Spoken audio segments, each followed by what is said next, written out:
Baru-baru ini Nisa Sabian jadi perhatian warganet. Itu terkait kondisinya yang ia bagikan melalui di Instastory. Tampak Nisa Sabian terbaring. Wajahnya dibalut perban.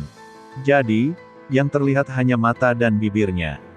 Ia kemudian memberi semangat kepada dirinya sendiri dan orang lain yang mungkin bernasib sama sepertinya.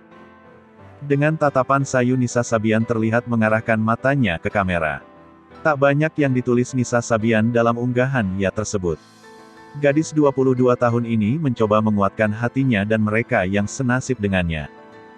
Rupanya Nisa Sabian tengah melakukan pengobatan untuk jerawat di wajahnya. Semangat terus aku dan kalian pejuang jerawat. Tulis Nisa Sabian dikutip via Tribun Newsmaker terbaring lemah. Nisa Sabian unggah foto wajah penuh perban. Belum diketahui di mana Nisa Sabian tengah melakukan apa untuk wajahnya tersebut. Namun sebelumnya Nisa juga sempat mengunggah kondisi wajahnya yang tak semulus biasanya. Bahkan pedangdut senior Iis Dahlia sempat ikut berkomentar melihat kondisi wajah Nisa Sabian.